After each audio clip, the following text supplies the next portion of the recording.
Our final speaker today is our own president of the board, it's Coryell. He served on the as president of the board since 2004. He's also been chairman of the Colorado Water Commission. He's a member of the Plains District. He served 8 years for the Burlington Public Schools Board, director for Kent Carson Farm Bureau. Dennis has done a phenomenal job in serving as our chairman, and we hope he sticks around. Dennis?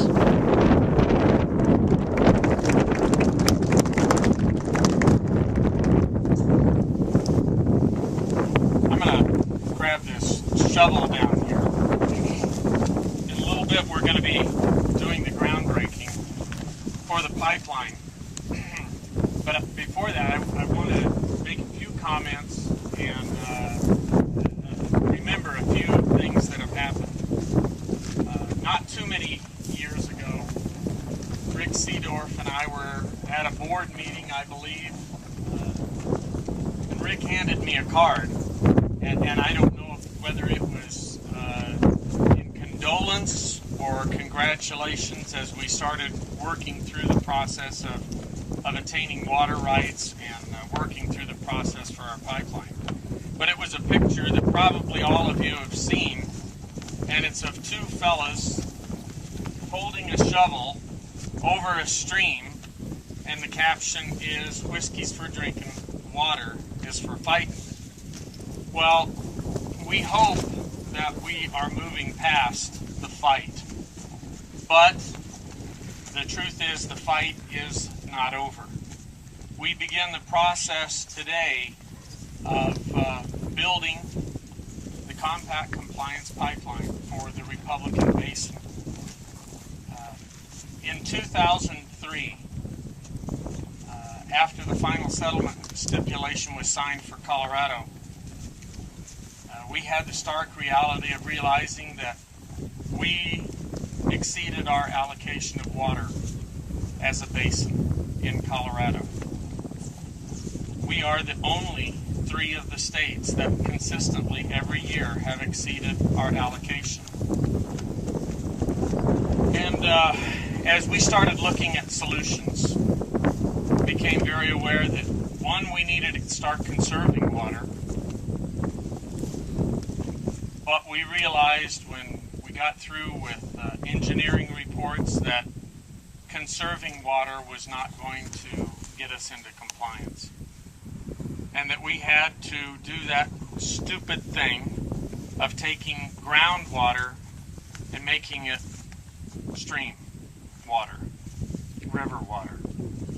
And the most absurd thing, not keeping it in our own state, but having to send it downstream to neighboring states.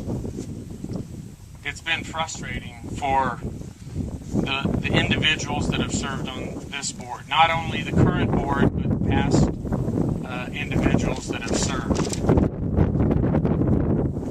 As we started focusing on what we had to do, the tough job that had to happen, we realized that we had first to acquire water.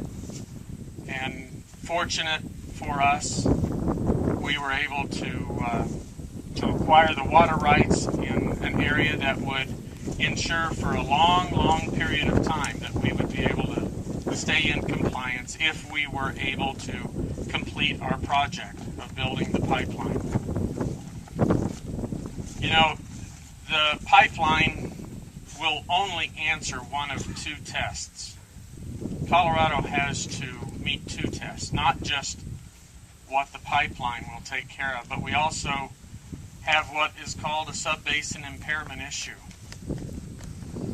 When you start looking at the figures, when you start examining the situation, the fact is that even when we supply water from our pipeline, that Colorado is still not off the hook. State Engineer Dick Wolf and those of his staff have been working diligently trying to work with Kansas. Fortunately, we have reached an agreement with Nebraska where the water that comes from our pipeline, we've agreed on the terms and conditions that we'll pump that pipeline on. But unfortunately, Kansas still has remaining issues. One of those is the sub-basin impairment issue. And folks, I know you've all been watching the media, the news, even looking at what's going on Facebook, and the issues on Bonnie Reservoir have been at the forefront. When everything is examined, the only feasible way that Colorado can meet the sub-basin impairment issue is by draining Bonnie Reservoir. I hate that. I grew up from 10 years old fishing and skiing on Bonnie Reservoir, spending weekends out there year after year. But reality is reality. And the agricultural economy that affords us all to be able to live and grow up in eastern Colorado is of utmost importance. So I just want to remind the board, you guys have taken the heat. You've been having to go and visit with your neighbors. Those folks, I call them armchair quarterbacks, that are in the coffee shops that ask all the questions but don't have the answers. You guys have really stepped up. And I just want all of you to know that this board is totally committed to the ultimate goal of the state of Colorado reaching compact compliance. I want to remind you of one other thing. We can do everything that we were given a charge to do. But ultimately, there's only one entity that can finish and answer the questions that still remain, and that's the state of Colorado.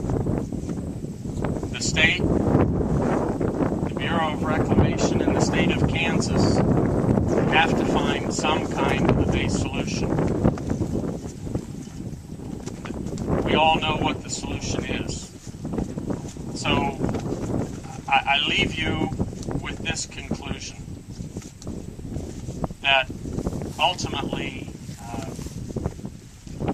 Dick, it's in your hands.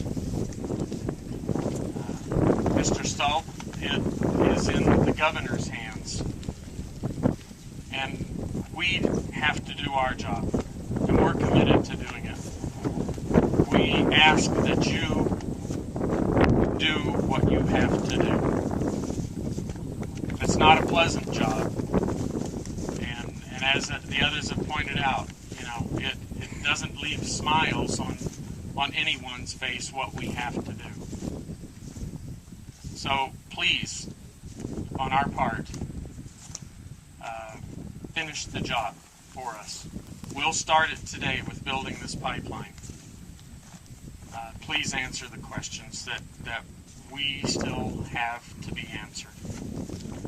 At this time, I'm going to step down here, and I'll start it by taking the first dig in the dirt, and each one of the board members is going to take the shovel and do likewise. They all represent counties and groundwater management districts, and it's not just Kit Carson County, Yuma County, Phillips County. It's all 7 counties in the basin that contribute to this solution, and all of the groundwater